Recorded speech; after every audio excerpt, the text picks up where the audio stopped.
Assalamualaikum warahmatullahi wabarakatuh. Kembali lagi di channel Pejuang P3K. Sebelum menonton, jangan lupa subscribe, share, like, dan komen ya. Langsung saja kita simak videonya.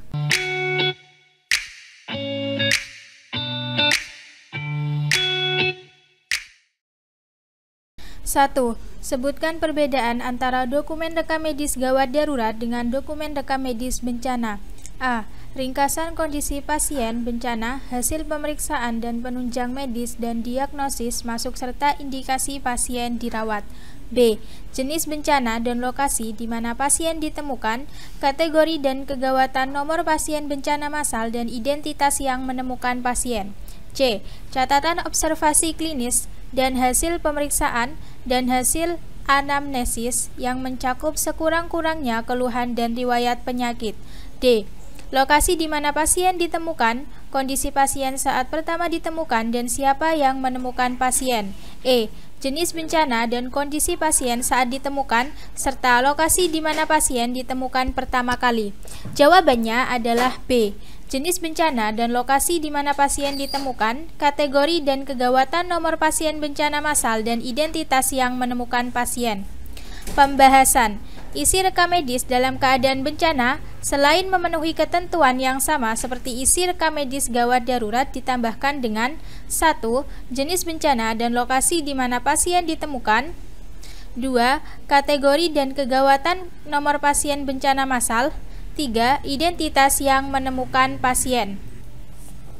2. Berapa lama jangka simpan berkas rekam medis di sarana pelayanan kesehatan non-rumah sakit? A. 2 tahun, B. 3 tahun, C. 4 tahun, D. 5 tahun, E. 2,5 tahun. Jawabannya adalah A. 2 tahun. Pembahasan. Rekam medis pada sarana pelayanan kesehatan non-rumah sakit wajib disimpan sekurang-kurangnya untuk jangka waktu 2 tahun terhitung dari tanggal terakhir pasien berobat. 3. Berkas rekam medis dapat dimanfaatkan untuk keperluan pendidikan dan penelitian. Dalam hal ini, apakah persetujuan pasien diwajibkan? A. Wajib, B. Sunnah, C. Tidak diwajibkan, D. Makruh, E. Haram. Jawabannya adalah C. Tidak diwajibkan. Pembahasan. Pemanfaatan rekam medis untuk keperluan pendidikan dan penelitian tidak diperlukan persetujuan pasien bila dilakukan untuk kepentingan negara. 4.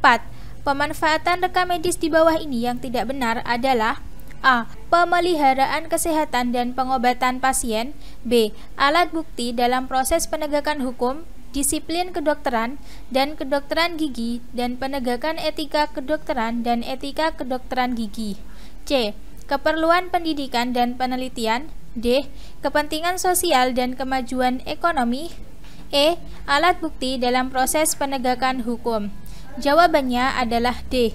Kepentingan sosial dan kemajuan ekonomi. Pembahasan.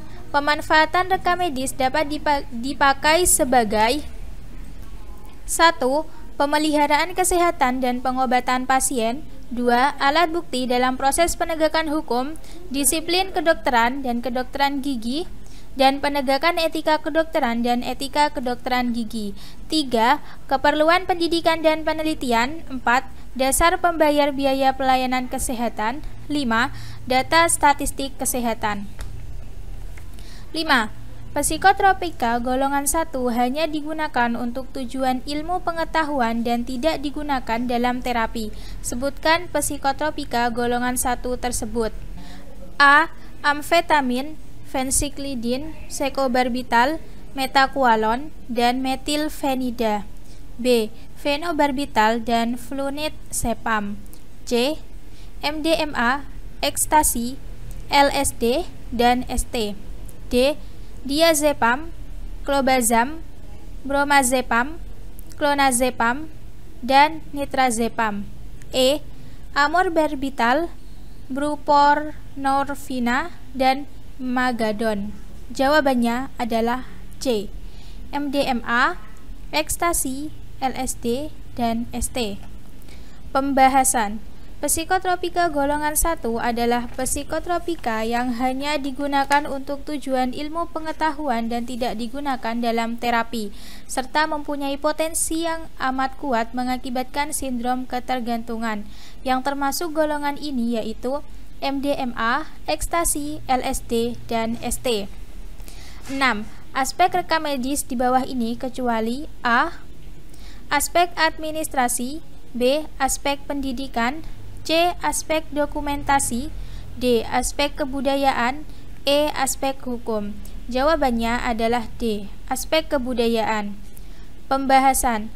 Aspek medis terdiri dari aspek administrasi, aspek hukum, aspek keuangan, aspek penelitian, dan aspek pendidikan. 7.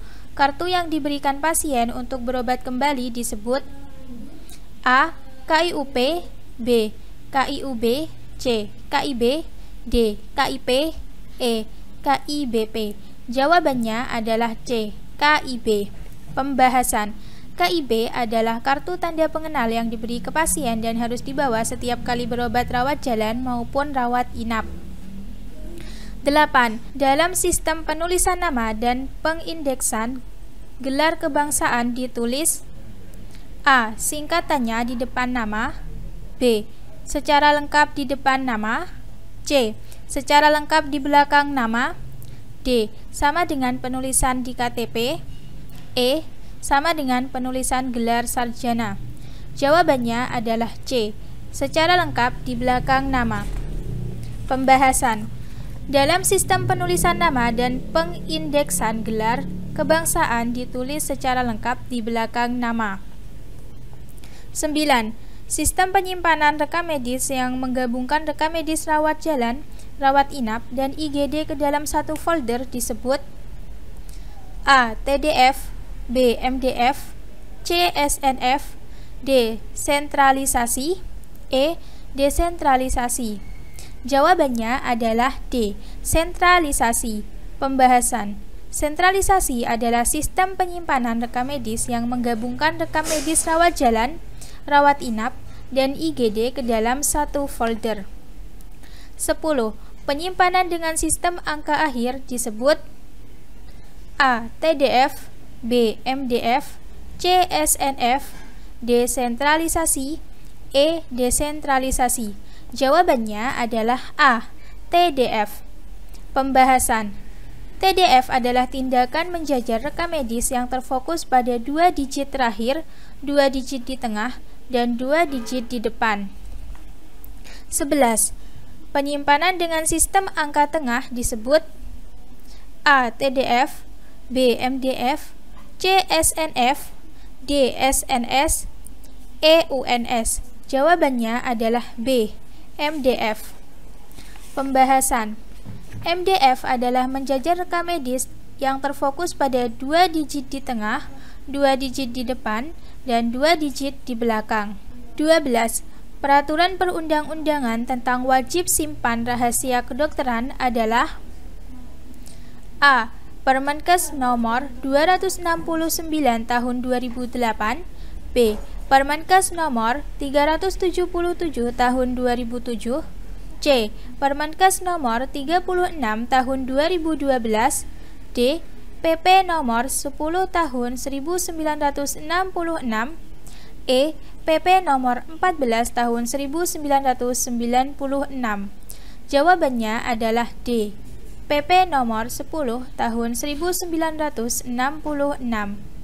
Pembahasan. PP nomor 10 tahun 1966 adalah peraturan perundang-undangan tentang wajib simpan rahasia kedokteran. 13. Jangka penyimpanan dokumen rekam medis rawat inap menurut Permenkes nomor 269 tahun 2008 A. 1 tahun, B. 2 tahun, C. 3 tahun, D. 4 tahun, E. 5 tahun. Jawabannya adalah E. Pembahasan. Jangka penyimpanan dokumen rekam medis rawat inap menurut Permenkes nomor 269 tahun 2008 pasal 7, sarana pelayanan kesehatan wajib menyediakan fasilitas yang diperlukan dalam rangka penyelenggaraan rekam medis. 1.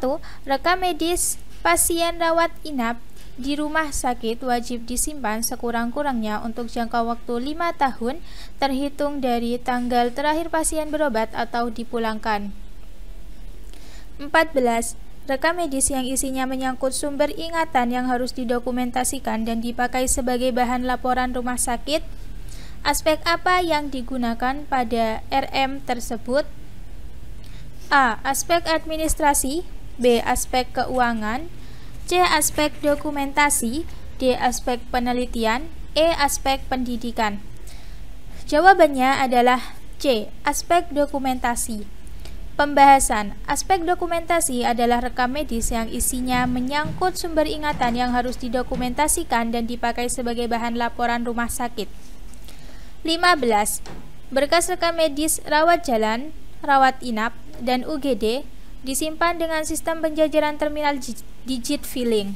Manakah urutan berkas berikut yang menggunakan sistem penjajaran tersebut? A. 405101, 415101, 425101, 435101. B. 405101, 405102, 405103, 405104. C. 405101, 405201, 405301, 405401. D. 406103, 406203, 406303, 406403. E. 406103, 406104, 406105, 406106. Jawabannya adalah A.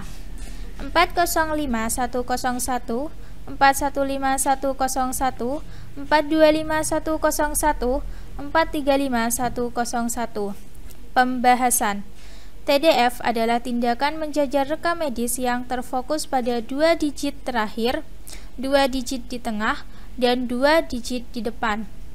405101, 415101, 425101,